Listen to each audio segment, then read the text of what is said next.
PMC ప్రేక్షకులందరికీ నమస్కారం. భిన్నంగా ఆలోచించే కార్యక్రమానికి స్వాగతం. నేను మీ స్నేహ.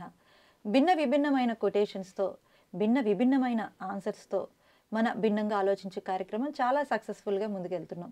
సో మరి ఈరోజు విభిన్నమైన కొటేషన్స్తో నేను సిద్ధంగా ఉన్నాను. మరి విభిన్నమైన ఆన్సర్స్ ఇవ్వడానికి మనతో పాటు ఉన్నారు ప్రకృతి మహేష్ గారు. మరి సార్తో మాట్లాడదాం. నమస్తే సార్. నమస్తే స్నేహ గారు. Okay, fine. నాకు ఫస్ట్ కొటేషన్తో నేను రెడీ ఉన్నాను సార్. మనం ఎంత ఎత్తుకు ఎదిగినా, ఎన్ని గొప్ప పనులు చేసినా, ఎన్ని విద్యల్లో ఆరితేరినా ఈ ప్రపంచంలో మరొకరి కంటే గొప్పవారం కాము. గొప్పవారమని అనుకుంటే అసలు చేసినదంతా, సాధించినదంతా, నేర్చుకున్నదంతా నిరర్ధకమే, వృధాయే. సో మొత్తం మీదకి మనం ఏం చేసినా కూడా పక్కోళ్ళ కంటే గొప్పోళ్ళు కావు అన్నారు. మరి ఇంకెందుకు సార్ చేయటం గొప్ప పనులు, గొప్ప ఆలోచనలు? మన సెల్ఫ్ డెవలప్మెంట్ కోసం. స్పిరిచువాలిటీ అంటే సెల్ఫ్ డెవలప్మెంట్ పాత్. భిన్నంగా ఆలోచించి బుక్ రాశాను. అంతకుముందు బుక్ రాయలేదు, ఇప్పుడు బుక్ రాశాను. అంటే నేను ఒక లెవెల్ 2కి వచ్చాను, నెక్స్ట్ లెవెల్కి వచ్చాను. అంతేకాని మీరు బుక్ రాయలేదు కాబట్టి నేను మీకంటే గొప్పవాడిని అయిపోయాను కాదు. నేను బుక్ రాస్తే నేను ఆథర్, నేను ఒక రైటర్ అయిపోయాను అని ఈగో వచ్చేసింది అనుకోండి, నేను ఎక్కువ అని అనుకున్నాను అనుకోండి, బుక్ అంతా రాసి వృధాయే, బుడిదలో పోసిన పన్నీరు. చాలామంది బుక్కులు రాసేసి గొప్పవాళ్ళు అనుకుంటుంటారు తమను తాము. అందులో ఇంకా గొప్పతనం ఏముంది? గొప్పవాడిని అనుకుంటే గొప్పతనం ఎలా ఉంది? పక్కవాడు అనుకోవచ్చు, అది వాళ్ళ ఇష్టం, మనం అనుకోవడానికి లేదు. ఆ తర్వాత ఇంకొక బుక్ రాశాను, ఇప్పుడు 2 బుక్కులు రాశాను. ఇంకా అలాంటప్పుడు బయట ప్రపంచంలో ఉన్న ఈగోకి ఇక్కడికి తేడా ఏముంది? మనం ధ్యానంలోకి వచ్చాం, మన ఆధ్యాత్మికతలోకి వచ్చాం. అంతా ఆత్మ పదార్థమే. అందరిలో దేవుడు ఉన్నాడు, మనలో దేవుడు ఉన్నాడు, ఎదుటివాడిలో దేవుడు ఉన్నాడు. మనలో ఆత్మ ఉంది, అవతల వాడిలో ఉన్నది అదే ఆత్మ పదార్థమే. మనలో ఉన్నది దైవ పదార్థమే, అవతల వాడిలో ఉన్నది దైవ పదార్థం అనేది ఫండమెంటల్ ప్రిన్సిపల్. అలాంటప్పుడు నేను ఏదో పనులు చేస్తే ఇంకొకరి కంటే ఏదో గొప్పవాడిని ఎలా అవుతాను? ఇప్పుడు నేను ఒక 28 years, ఆల్మోస్ట్ ఇప్పుడు 30th year స్టార్టింగ్ కరెక్ట్గా 95 జనవరి 5th మెడిటేషన్ స్టార్ట్ చేశాను. అలా అని నేను ఇప్పుడు 28 ఏళ్ళు అయిపోయింది, 30 ఏళ్ళు స్టార్ట్ అవుతుంది, 29 30 స్టార్ట్ అవుతుంది. నేను మీకంటే గొప్పవాడిని అని అనుకుంటే ఈ 28 ఏళ్ళు వేస్ట్. అంటే నేను అసలు బేసిక్ ప్రిన్సిపులే అర్థం చేసుకోలేదు. ఆధ్యాత్మికత యొక్క బేసిక్ ప్రిన్సిపుల్ అర్థం చేసుకోలేదు. ఆధ్యాత్మికత అంటేనే నిరహంకారంతో స్టార్ట్ అవుతుంది. అక్కడ దేవుడే, ఇక్కడ దేవుడే, అక్కడ నేనే, ఇక్కడ నేనే అనే దాంతో స్టార్ట్ అవుతుంది. అలాంటప్పుడు నేను మీకంటే ఇంకొకరికంటే, నేను క్లాస్ చెప్పాను కాబట్టి ఇంకొకరికంటే ఎక్కువ, నేను ధ్యానం చెప్తున్నాను కాబట్టి ఇంకొకరికంటే ఎక్కువ, నేను మొదట్లో అనుకున్నాను ఒక 10 పుస్తకాలు చదివి చాలా ఎక్కువ చదివేశాను, చాలా ఎక్కువ వాడిని అయిపోయాను అనుకున్నాను. ఇంకో కొన్ని పుస్తకాలు చదివితే అర్థమైంది నేను ఎంత ఎదవనో. ఎక్కువ చదివిన వాడికి, ఎక్కువ తెలుసుకున్న వాడికి ఇంకా ఎంత తెలుసుకోలేదో, ఇంకా ఎన్ని చేయాల్సినవి ఉన్నాయో అర్థమవుతూ ఉంటుంది. కొంచెం కొంచెం చేసుకున్న వాడికి మాత్రం ఏమనుకుంటుంటాడంటే వాడు అవతల అడుగునే నేను గొప్పవాడిని అయిపోయాను అనుకుంటుంటాడు. సో ఏ దాంట్లో ఎక్స్పర్ట్ అయినా కూడా, వంటలో ఎక్స్పర్ట్ అయినా వంట రాని వాళ్ళకంటే మనం గొప్పవాళ్ళం కాదు. మనం వంట అనే శాస్త్రంలో ప్రావీణ్యత పొందాము, మనం పొందాము, అంతేకాని ఇంకొకరికంటే ఎక్కువ కాదు. నలుడు భీములు మనం చెప్పుకుంటాడు, నల భీమ పాకం అని. వాళ్ళు వంటలో ఎక్స్పర్ట్స్, కానీ ఎక్కడైనా వాళ్ళు ఇంకొకరికంటే గొప్పవాళ్ళు అని చెప్పలేదు, అనుకోలేదు. బెస్ట్ ఎగ్జాంపుల్, రాముడు ఇంకొకరికంటే గొప్పవాడు అనుకోలేదు, భీముడు ఇంకొకరికంటే గొప్పవాడు అనుకోలేదు. 1000 ఏనుగుల బలం. గొప్పవాడు అనుకున్న దుర్యోధనుడు పోయాడు, అహంకారము.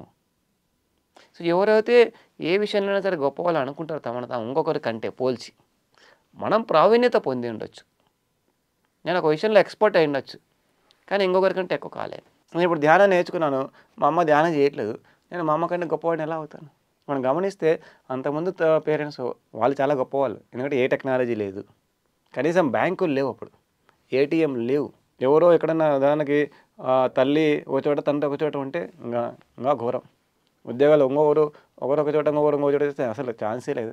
ఆన్లైన్ ట్రాన్స్ఫర్ లేవు, వాట్సాప్ లేదు, ఫేస్బుక్ లేదు, ఫోటోలు లేవు, కెమెరాలు లేవు. అయినా మనల్ని పెంచారు కదా. ఏ టెక్నాలజీ లేని కాలంలో, లెటర్స్ కూడా సరిగ్గా అందని కాలంలో మనల్ని పెంచి పోషించారు మన తల్లిదండ్రులు. మరి వాళ్ళు గొప్పవాళ్ళ, మనం గొప్పవాళ్ళం? మనం ఏదో ధ్యానం చేసాం, ఇప్పుడు 4 పుస్తకాలు చదివాం కాబట్టి నేను మా అమ్మ కంటే గొప్పదాన్ని, మా నాన్నకంటే గొప్పవాడిని. నేను 4 క్లాసులు చెప్పాను, వినేవాడి కంటే గొప్పవాడిని నేను. ఇదంతా కూడా బుడిదలో పోసిన పన్నీరు. ఎప్పుడైతే మనం ఇంకొకరికంటే గొప్పవాళ్ళం అనుకుంటామో మనం సాధించినంత శూన్యమే, మనం ఇంకా ఏమీ సాధించలేదు అని నాకు అనిపిస్తుంది. యాక్చువల్ పిల్లలకి మనం వాళ్ళు అంత గొప్పవాళ్ళు వీళ్ళు ఇంత గొప్పవాళ్ళు అని చెప్పి నువ్వు అంత గొప్పగా అవు, అంత ఇంకా గొప్పగా అవ్వాలి, వాళ్ళకంటే గొప్పగా అవ్వాలి అంటే స్టార్టింగే మనం బేసే ఒకరిని చూపించి వాళ్ళతో కంపేర్ చేసి వాళ్ళలా ఎదుగు అని చెప్పి వాళ్ళకంటే ఇంకా ఎదిగితే ఇంకా మంచిది అని చెప్పి మనమే ఫీడ్ చేస్తాం కదా సార్. అంటే వాళ్ళకి ఆ మోటివేషన్ ఇవ్వకపోతే వాళ్ళు గొప్పగా అవ్వాలని ఎట్లా అనుకుంటారు? మరి కంపారిజన్ ఉండాలి కదా అక్కడ. అది ఇన్స్పిరేషన్. ప్రతిసారిని చూసి మనం కూడా ప్రతిసారిలా గొప్పవాడిగా తయారు కావాలంటే ఇన్స్పిరేషన్. నేను తయారైన తర్వాత ఇంకొకటికంటే నేను గొప్పవాడని అనుకోకూడదు. అది ఇన్స్పిరేషన్. ఇన్స్పిరేషన్ అప్పుడు ఉండాలి, ఎందుకంటే నేర్చుకోవడానికి, డెవలప్ కావడానికి, ఇంకా నేను ఎంత డెవలప్ కావాలో తెలుసుకోవడానికి. ఇప్పుడు 20-30 ఏళ్ళ తర్వాత నేను వెనక్కి తిరిగి చూసుకుంటే ఇంకా నేను ప్రతిసారి చేసిన దాంట్లో నేను అనువంత పని కూడా చేయలేదు అని నాకు అర్థమైంది. ఇన్స్పిరేషన్, ఇంకా చేయాలి ఇన్స్పిరేషన్. కానీ అది ఈగో కాకూడదు. ఇన్స్పిరేషన్ అన్నది ఈగో కాన్షియస్నెస్ని డెవలప్ చేయకూడదు. మనం బుద్ధుడి బొమ్మ పెట్టుకుంటాం ఇన్స్పిరేషన్ కోసం, బుద్ధుడి కథ చదువుతాం ఇన్స్పిరేషన్ కోసం. ఛత్రపతి శివాజీ, రాముడు ఇలాంటి వాళ్ళందరి కథలు చదివి కథలు విని అంతటి వాడయ్యాడు. కానీ ఇంకొకటి కంటే గొప్పవాడు అయ్యానని ఎక్కడ అని అహంకారం చూపించలేదు. కాబట్టి రాముడితో సమానంగా కొంతమంది ఛత్రపతి శివాజీని చూస్తారు, ఈ కాలం రాముడిని లాగా కొలుస్తారు, కొంతమంది ఆయన గౌరవిస్తారు. ఎందుకంటే ఆయన గొప్పవాడు అయ్యాడు, కానీ గొప్పవాడుగా అనుకోలేదు, తనని తాను అనుకోలేదు. గొప్పవాళ్ళం అవ్వాలి, కానీ మనం ఇంకొకరికంటే గొప్పవాళ్ళం కాదు. నేర్చుకోవడానికి, తెలుసుకోవడానికి, ఇన్స్పిరేషన్ కోసం మనం ఎవరినైనా సరే ఎగ్జాంపుల్గా తీసుకోవచ్చు, ప్రయాణం చేయొచ్చు, తయారు కావచ్చు, తయారు కావాలి. దానికోసమే కథలన్నీ చెప్తాం, మనం మంచి మంచి కథలన్నీ చెప్తాం. కానీ అహంకారం పెంచుకోవడానికి కాదు. గొప్పవాడు కావడం అంటే ఇంకొకరికంటే గొప్పవాడు కావడం కాదు, మనలో ఎన్నో మార్పులు తీసుకురావడం, మనలో ఇంకా పాటించని విషయాలు పాటించడం, మనలో ఇంకా మనకు ఎన్నో తెలియని విషయాలు తెలుసుకొని దాన్ని ఇంకా నేర్చుకోవడం. ఇంకొకరి కంటే కాదు.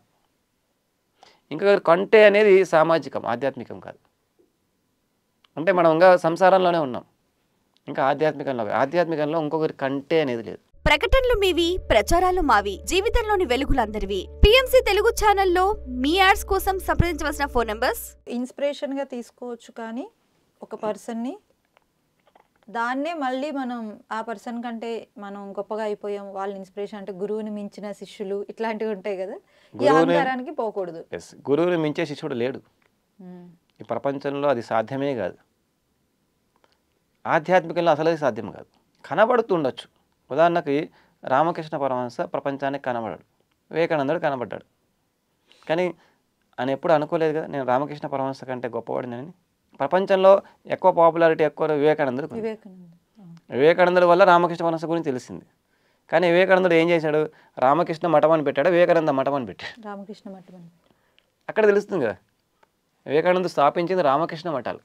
మనం ఎక్కడైనా చూస్తే వివేకానంద మఠం అని ఎక్కడ ఉండదు, రామకృష్ణ మఠం అనే ఉంటుంది.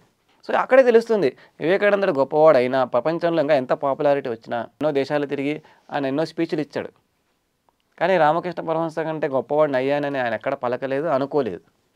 కాబట్టి అంత గొప్పగా వాళ్ళ ఇద్దరు గురు శిష్య బంధాన్ని మనం గుర్తిస్తాం. రామకృష్ణ పరమహంస ఇల్లు దాటి ఎక్కడికి రాలేదు, వివేకానంద ప్రపంచమంతా తిరిగాడు. అయితే సదానందదేవి గురించి మనకు ఎవరికి తెలియదు, ఆయన పాపులర్ కాదు. కానీ ప్రతిసారి సదానందదేవి గారిని గుర్తు చేసుకున్నప్పుడు ఎంత గొప్పగా మాట్లాడతారు. ఈయన ప్రపంచమంతా తిరిగారు ప్రతిసారి, అయినా సదానంద గారి కంటే గొప్పవాడిని అయిపోయానని ఎప్పుడైనా అన్నాడా? లేదు. ఆధ్యాత్మికంలో లేదు. మనం అయ్యామని అనుకుంటే ఇంకా సామాజికంలోనే ఉన్నాము, ఇంకా సంసారంలో ఉన్నాము, ఇంకా భౌతికంలో ఉన్నాము. ఒకరికంటే ఇంకొకరు గొప్పవాడు కావడం అనేది సమాజంలో ఉంది, ఆధ్యాత్మికంలో లేదు. మనము ఉదాహరణకి కొన్ని పనులు చేసి గొప్పవాళ్ళం ఏమనుకోండి, గురువు మనకంటే ఇంకా 100 రెట్లు ఎక్కువ పనులు చేస్తూనే ఉంటాడు కదా. నేను ఒక 4 క్లాసులు చెప్పింటే ప్రతిసారి ఎన్ని క్లాసులు చెప్పింటాడు, ఎంత తిరిగి ఉంటాడు, ఎన్ని కోట్ల మందికి ధ్యానం నేర్పించి ఉంటాడు ఆయన. మనలాంటి వాళ్ళని ఎంతమందిని తయారు చేసి ఉంటాడు. ఆయన ప్రయాణం ఇంకా ఎంత ఎక్కువగా ఉంటుంది. ఆయన ఇంకా మనకంటే మనకు తెలియని జెట్ ప్లేస్లో పోతున్నా కూడా మనకు కనబడలేదు. అంతే భౌతికంగా లెక్కలు వేసుకుంటే మనకేదో అనిపిస్తుంది అంతే, గురువుని మించిన శిష్యుడు అని. గురువుని మించే శిష్యుడు ఎక్కడ ఆధ్యాత్మికంలో లేడు, ఉండదు. నిజంగా అంటే ఆ శిష్యుడు అనుకోడు అట్లా. నిజంగా గురువుని ఇన్స్పిరేషన్ తీసుకునే శిష్యుడు ఎవ్వరు కూడా నేను గురువు కంటే ఎక్కువ అని అనుకోడు. పక్కన వాళ్ళు అనుకోవచ్చాము ఉత్తుత్తి మాటలు, కానీ శిష్యుడు అనుకోడు. నిజమైన శిష్యుడు అనుకో. సిద్ధప్ప ఎప్పుడు అనుకోలేదు, పత్రసారి ఎప్పుడు అనుకోలేదు, వివేకానందుడు ఎప్పుడు అనుకోలేదు. ఆధ్యాత్మికంలో ఇంకొకరి కంటే గొప్పవాడు కావడం అనే కాన్సెప్టే లేదు. Super sir. సో అయితే నేను గొప్ప అన్నదేం లేదు, లేనే లేదు. అలా అనుకుంటే ఇంకా అది అజ్ఞానమే, శూన్యమే. అంటే మనం ఏం సాధించలేదు, మనం ఇంకా ఏం తెలుసుకోలేదు, అంటే ఇది అన్ని బుడిదలు పడేసాం. నేను గొప్ప అనుకోవటం మనకు సెల్ఫ్ రెస్పెక్ట్ కూడా కదా సార్. సెల్ఫ్ ఈగో, అది రెస్పెక్ట్ కాదు. కాదంటారా? అంటే ఇప్పుడు నేను గొప్ప అని నేను అనుకుంటే ఇప్పుడు నాకు సెల్ఫ్ ఈగో ఉన్నట్టే. ఎంత ఈగో ఉందిగా, ఎలా గొప్ప వాళ్ళు అవుతారు? మరి ఏమనుకోవాలి సార్? నేను గొప్ప కాదు ఏం అనుకోవడం లేదు, ఏం అనుకునే అవసరం లేదు. గొప్ప లేదు, తక్కువ లేదు, ఎక్కువ లేదు. ఉమ్. తక్కువ అనుకోకూడదు, గొప్ప ఎక్కువ అనుకోకూడదు. తక్కువలు ఎక్కువలు లేవు. ఏమి అనుకోకూడదు. నేను ఏది అనుకున్నా అది అహంకారం. నేను సాఫ్ట్వేర్ ఇంజనీర్, అహంకారం. నేను ఇప్పుడు ఆథర్, అంటే ఇప్పుడు నా ఐడెంటిటీ నేను చెప్పుకోవద్దా? నేను యాంకర్. అది ఇన్ఫర్మేషన్, కానీ లోపల ఉండకూడదు. భావన లోపల ఉండదు, ఓకే. ఇన్ఫర్మేషన్. మనం స్టేజ్ మీద పిలిచేటప్పుడు పిలుస్తారు, పలానా ప్రకృతి మహేష్ గారు బుక్ రాసి ఆథర్ అండ్ స్పీకర్ ప్రకృతి మహేష్ గారు కావాలి. ఇన్ఫర్మేషన్, అవతలవాడికి ఇన్ఫర్మేషన్, అవతలవాడి కంటే ఎక్కువ అని కాదు. ఇన్ఫర్మేషన్ కోసం, ఇన్స్పిరేషన్ కోసం మనం ఇన్వైట్ చేస్తాం వాళ్ళ. That is only for information sake. నేను మీ జాబ్ ఏంటంటే నేను సాఫ్ట్వేర్ ఇంజనీర్ ఉద్యోగం చేస్తున్నాను, ఇన్ఫర్మేషన్. కానీ ఇక్కడ మన లోపల వెరిఫై చేసుకుంటే ఈగో బేస్డ్ ఫీలింగ్ ఉండకూడదు, ఫీలింగ్లో డిఫరెన్స్ ఉండకూడదు, ఇన్ఫర్మేషన్లో డిఫరెన్స్ ఉండొచ్చు. సో ఇన్ఫర్మేషన్కి ఫీలింగ్కి చాలా తేడా ఉంది. ఇక్కడ ఫీలింగ్లో మనం ఈగోయిస్టిక్గా ఉండకూడదు. ఇన్ఫర్మేషన్ నేను ఏం అడుగుతా చాలామంది, సార్ మీరు ఏం చేస్తున్నారు? సాఫ్ట్వేర్ ఇంజనీర్గా ఉద్యోగం చేస్తున్నారు. ఆమె సాఫ్ట్వేర్ ఇంజనీర్ కాదు. Super sir. Okay. So information ఇవ్వాలి, నేను ఇది అని, నేను గొప్ప, నేను అది చేశాను ఇది చేశాను అన్నది లేకుండా న్యూట్రల్గా ఉండగలగాలి. ఒకసారి స్టేజ్ పైన నేను ఇట్లా ఒక 2-3 డాక్టర్స్ ఉన్నప్పుడు పత్రిసారి ఒక డాక్టర్తో మాట్లాడమన్నారు. ఆయన నేను డాక్టర్ ఏదో పేరు చెప్పాడు, నేను డాక్టర్ రమేష్ ఉదాహరణ ఎగ్జాంపుల్ చెప్పాడు.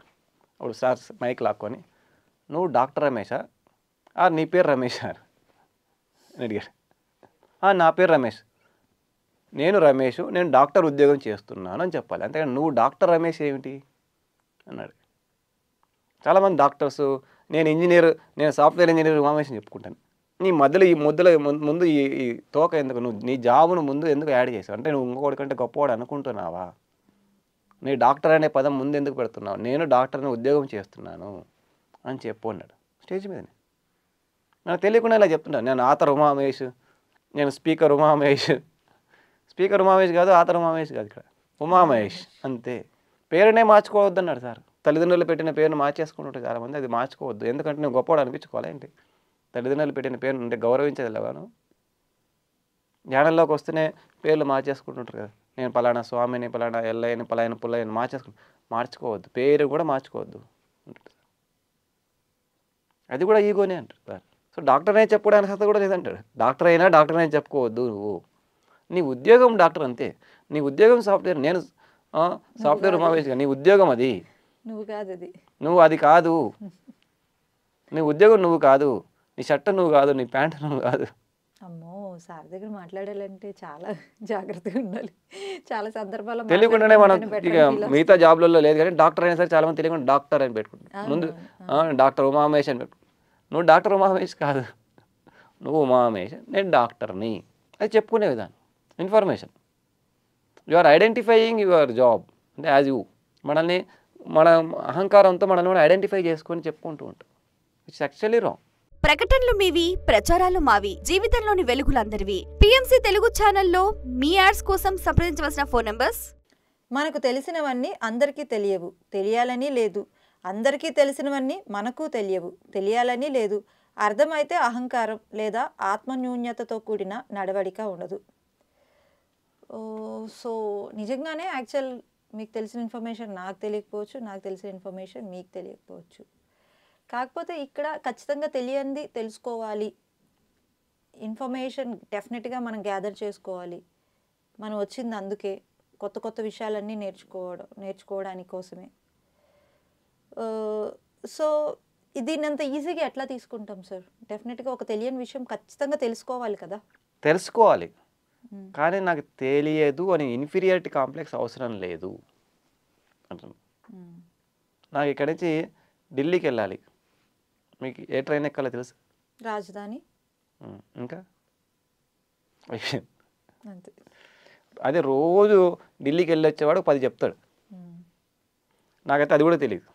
అయితే ఇప్పుడు నేను తక్కువనా? మీకు కనీసం గొప్పవారు రాజధాని అని తెలుసు, నాకు రాజధాని అని పేరు కూడా తెలియదు. అయితే నేను తక్కువ కాదు. కానీ మిమ్మల్ని అడిగి తెలుసుకొని వెళ్ళిపోవచ్చు. మేడం నేను ఢిల్లీకి వెళ్ళాలి, నాకు డైరెక్షన్ ఇవ్వండి అంటే మీరు డైరెక్షన్ ఇస్తాం. Information, right? సో నేను ఎక్కువ ఎలా అవుతాను, మీరు తక్కువ ఎలా అవుతారు, మీరు తక్కువ ఎలా అవుతారు, నేను ఎక్కువ. అంటే ఈగో బేస్డ్. నాకు ఉదాహరణకు ఢిల్లీకి వెళ్ళడం గురించి ఒక 10 విషయాలు తెలుసు. ఢిల్లీకి దగ్గర ఆగ్రా ఉంటుంది, ఎర్రకోట ఉంటుంది, ఇంకేదేదో ఉంటాయి, అన్నీ తెలుసు అనుకోండి. అదే నేను మీకంటే ఎక్కువ అవుతానా? అంటే నాకు తెలిసినవన్నీ మీకు తెలియకపోవచ్చు. నాకు ఢిల్లీ గురించి తెలిస్తే మీకు వైజాగ్ గురించి తెలుసు. మీరు వైజాగ్లో ఏమి ఉన్నాయో నాకు తెలియదు. మొన్న వెళ్ళాను వైజాగ్. నాకు ఎక్కడ దిగాలో తెలియదు, ఊర్ల పేర్లు తెలియదు, వీధుల పేర్లు తెలియదు, ఎక్కడ దిగాలో అడిగి వెళ్ళాను. సో అందరికీ అన్నీ తెలియాల్సిన అవసరం ఏమీ లేదు. ఎవరికి ఏది అవసరమో తెలుసుకుంటూ ఆ నిమిషానికి ఎంత అవసరమో, ఆ రోజుకి ఎంత అవసరమో ఇన్ఫర్మేషన్ తెలుసుకుంటూ మూవ్ ఆన్ అయిపోతే చాలు. ఇన్ఫర్మేషన్ తెలుసు కాబట్టి ఎక్కువ, తెలియదు కాబట్టి తక్కువ. నాకు వంట చేయడం రాదు, అయితే నేను తక్కువనా? ఇప్పుడు చాలామంది ఉదాహరణకి లేడీస్ని తీసుకుందాం. ఒక 20 ఏళ్ళు వంట చేసిన వాళ్ళు ఇప్పుడు కొత్తగా వంట చేసే వాళ్ళు చాలా డిగ్రేడింగ్గా మాట్లాడుతుంటారు. అత్త వచ్చేసి వంటలో ఎక్స్పర్ట్ అయిపోయింది, 30 ఏళ్ళు వంట చేసింది, ఇప్పుడు కొత్తగా కోడలు వస్తుంది, పాపం వంట రాదు. చాలా ఘోరంగా చూస్తూ ఉంటారు, చాలా ఘోరంగా మాట్లాడుతుంది. నీకు అది రాదు, నీకు ఇది రాదు, నీకు ఇది తెలియదు. అయితే నువ్వు ఎల్కేజీలో ఉన్నప్పుడు అలాగే బిహేవ్ చేసి ఉంటావు కదా. అత్త ఒకప్పుడు కోడలే కదా. నేర్చుకుంటారు, తెలియకపోతే నేర్పించు. వీలైతే అవతల వాడికి నేర్పించాలి. అహంకారంగా బిహేవ్ చేయకూడదు. మనకు తెలియకపోతే తెలుసుకోవాలి. ఆత్మన్యూనతతో మనం బిహేవ్ చేయాల్సిన అవసరం లేదు. మనం ఆత్మన్యూనతతో బిహేవ్ చేయకూడదు. తెలియదని తెలుసని అహంకారంతో బిహేవ్ చేయకూడదు. రెండు రాంగే. సో తెలియకపోవడం తక్కువ కాదు, అందరికీ అన్నీ తెలియదు. ఈ ప్రపంచంలో అందరికీ సంగీతం వచ్చిన వాడికి డ్యాన్స్ రాదు. చాలామంది సంగీతం డ్యాన్స్ 2 చేయలేరు. చాలా రేర్ పర్సనాలిటీ. మైకేల్ జాక్సన్ 2 చేసేవాడు, ఆయన ఒక్కడే 2 చేసేవాడు. ఈ ప్రపంచం మొత్తం నేను చూసిన వాళ్ళ చరిత్ర, నాకు మొత్తం చరిత్ర తెలియదు. నాకు తెలిసినంత చరిత్రలో dance plus singing 2 at a time చేసిన ఒకే ఒక వ్యక్తి నాకు తెలిసినంత వరకు ఒక మైకేల్ జాక్సన్ మాత్రమే. చాలా టఫ్ జాబ్ అది. డ్యాన్స్ వచ్చిన వాళ్ళకి పాటలు రావాలని అనుకోవడం, పాడేవాడికి డ్యాన్స్ రావాలనుకోవడం, పాటలు పాడేవాడు గొప్ప, డ్యాన్స్ చేసేవాడు తక్కువ. మాట్లాడవద్దు, నేను మాట్లాడతాను, నాకు పాటలు రావు. చాలామంది నేను మొదట్లో క్లాసులు తీసుకురావడానికి వెళ్ళినప్పుడు నాకు పద్యాలు రావని, లేకుంటే నేను మాట్లాడని, పాటలు పాడాలని చాలా తక్కువగా చూసేవాళ్ళు. పద్యాలు పాడేవాళ్ళని గొప్పగా పిలిచేవాళ్ళు. మంచిది, నేను ఉత్తమ మాటలే మాట్లాడతా, మంచిది. నాకు పాటలు రావు, నాకు సంగీతం రాదు, నాకు డ్యాన్సు రాదు, నాకు ఏ కళలు రావు. నాకు తెలిసిన ఒకే ఒక కళ, నాకు తెలిసినట్టు చెప్పడం, తెలిసినంతనే చెప్పడం, అంతకంటే ఎక్కువ చెప్పను, తక్కువ చెప్పను. నాకు ఎంత తెలుసో అంతే చెప్తాను. ఇదే నా కళ. నాకు 64 కళలు రావు. రాకపోతే నేను తక్కువ ఎలా అవుతాను? ఒక వ్యక్తి పద్యాలు పాడి చెప్పేస్తే పద్యాలు పాడి చెప్పేవాడు కంటే ఇప్పుడు సాధారణ భాషలో చెప్పేవాడు ఎక్కువనా తక్కువనా? సో మనం పోల్చుకునే అవసరం లేదు. అందరికీ అన్నీ రావాల్సిన అవసరం లేదు. సో వచ్చినవాడు ఎక్కువ కాదు, రానివాడు తక్కువ కాదు. సో ఈ విషయం అర్థమైతే మనకి ఈ ఆత్మన్యూనతాభావం ఆర్ ఈ ఈగో బేస్డ్ అహంకారాన్ని బేసిన సంబంధించిన నడవడిక ఉండదు. ఇంకొకటి మనం చిన్న చూపు చూడము, అలాగే మనల్ని కూడా మనం చిన్న చూపు చూసుకో. యాక్చువల్ నా చిన్నప్పుడు మీరు మాట్లాడుతుంటే నాకు గుర్తొస్తుంది, ఈ ఆత్మన్యూన్యత అనే క్వాలిటీ చాలా ఎక్కువ ఉండేది. నేను అందరికంటే తక్కువ, ఎందుకంటే కంపేర్ చేసుకోవటం వల్ల వచ్చేది సార్. సో మనం ఎంత కంపేర్ చేసుకోకూడదని సొసైటీ కంపేర్ చేస్తుంది, మన ఫ్యామిలీయే కంపేర్ చేస్తుంది చాలా సందర్భాల్లో. అప్పుడు ఆటోమేటిక్గా మనం ఎంత వద్దనుకున్నా కూడా ఈ కంపారిజన్స్ వల్ల వస్తూ ఉంటుంది కదా సార్. అప్పుడు ఏం చేయాలి? అందుకే ఇది గుర్తుపెట్టుకోవాలండి. అందరికీ అన్నీ రావాల్సిన అవసరం లేదు, రావు అని గుర్తుపెట్టుకుంటే హ్యాపీ. మా పాప అడిగింది, నాన్న మా స్కూల్లో అందరికీ చాలా మంది చాలా టాలెంట్స్ ఉన్నాయి, ఒకరికి సింగింగ్ వచ్చు, ఒకరికి డ్యాన్స్ వచ్చు, ఇంకొకరు అదొచ్చు, నాకు ఏ టాలెంట్ లేదంటే అదే పెద్ద టాలెంట్ అని. అదే పెద్ద టాలెంట్. నాకు అదొచ్చు ఇదొచ్చు అని ఈగో బేస్డ్ థింకింగ్ కంటే ఏది రాకుండా ఇన్ఫీరియారిటీ కాంప్లెక్స్ లేకుండా సుపీరియారిటీ కాంప్లెక్స్ లేకుండా ఉండడమే పెద్ద టాలెంటు. నిరహంకార తత్వానికి మించిన టాలెంట్ ఏముంది?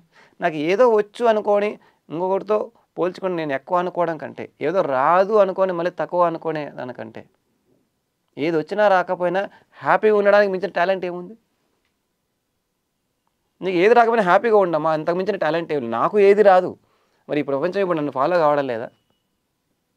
నాకు పాటలు రావు, నాకు డ్యాన్సులు రావు, నాకు ఇంక ఏది లేదు, నేను ఐఏఎస్ కాదు, ఐపీఎస్ కాదు, నేను ఏదీ కాదు, బుద్ధుడు ఏదీ కాదు, రాముడు రాజ్యాలన్నీ కొల్లగొట్టలేదు, అలెగ్జాండర్ లాగా ప్రపంచాన్ని జయించలేదు, కానీ రాముడిని దేవుడిలాగా చూడట్లేదు. రాముడికి సంగీతం రాదు, ఫ్లూట్ రాదు కృష్ణుడిలాగా, కానీ దేవుడిలాగా చూడట్లేదు. కృష్ణుడు రాజే కాదు, రాముడైనా రాజే, కృష్ణుడు రాజే కాదు, వాళ్ళ అన్న రాజు బలరాముడు. మరి ఈయన రాజే కాలేదు, దేవుడిలాగా చూడట్లే.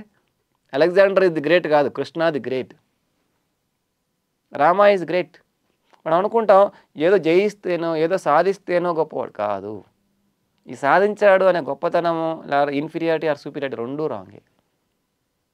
మనకు తెలియకుండానే మీరు అన్నట్టు చిన్నప్పటి నుంచే తల్లిదండ్రులు పక్క వాళ్ళు నూరి పోస్తుంటారు, ఇన్ఫీరియారిటీ కాంప్లెక్స్ నూరి పోస్తుంటారు. ఒకటి ఈగో అన్న నూరి పోస్తారు, ఆర్ ఇన్ఫీరియారిటీ కాంప్లెక్స్ నూరి పోస్తుంటారు. మన ఇంట్లో వాళ్ళే మనం సగం ఎడగొడతారు. అట్లీస్ట్ ఈ జనరేషన్లో మనం ఇవన్నీ ధ్యానం ఆధ్యాత్మిక తెలుసుకున్నాం కాబట్టి మనమన్నా ఆ పని చేయకుండా ఉండాలి. మన పిల్లలకి ఎలాగో స్కూల్లోనూ ఆడ ఇన్ఫీరియారిటీ కాంప్లెక్స్ నూరి పోస్తుంటారు. మా పాప రోజు వచ్చి బాధపడుతుంటుంది, ఎప్పుడు పోలుస్తారు నాన్న, అక్కడ పోయి వీళ్ళని వాళ్ళని పోలుస్తూ ఉంటారు, ఏం చేయాలి అంటే వదిలేసేయి, వాళ్ళ పోలికలను వదిలేసేయి అని చెప్తారు.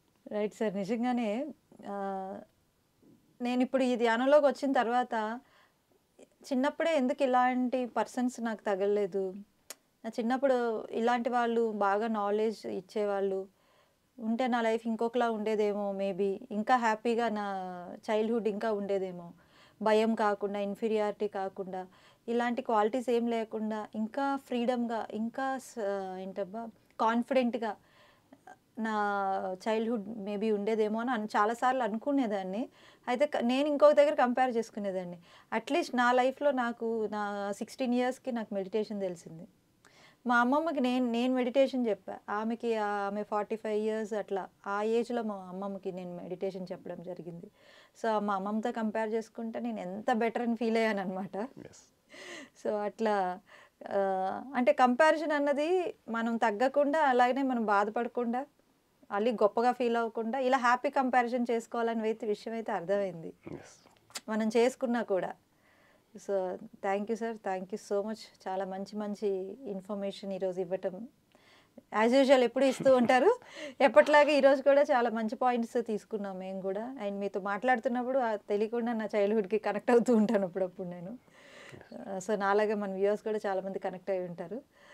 సో చూసారు కదా, నాలా అంటే నేను చెప్పాను కదా, యాక్చువల్ ఇక్కడ నేను యాంకర్లా కాకుండా నేను కూడా ఒక ప్రేక్షక పాత్ర వహిస్తూ నా డౌట్స్ అడుగుతూ ఉంటాను. సో నాతో పాటు మీరందరూ కూడా చాలా కనెక్ట్ అవుతూ ఉంటారు, ఎందుకంటే నాకు వచ్చిన డౌట్సే చాలామందికి వస్తున్నాయి. సో డెఫినెట్లీ ఇంకా ఇంకా బెటర్గానే మేము ఈ యొక్క భిన్నంగా ఆలోచించు ఇస్తున్నామని ఆశిస్తున్నాము. సో ఇప్పటివరకు ఎవరైతే ఆదరిస్తూ, ఆచరిస్తూ, ఆనందిస్తూ ఈ యొక్క భిన్నంగా ఆలోచించే కార్యక్రమాన్ని ప్రోత్సహిస్తూ ఉన్నారో వాళ్ళందరికీ మరొకసారి స్పెషల్ థ్యాంక్స్ అండి. సో ఇది ఇవాళ భిన్నంగా ఆలోచించే కార్యక్రమం. మరొక భిన్నంగా ఆలోచించే కార్యక్రమంలో మళ్ళీ కలుసుకుందాం. అంతవరకు సెలవు, నమస్కారం. చూస్తూనే ఉండండి పిఎంసి ఛానల్.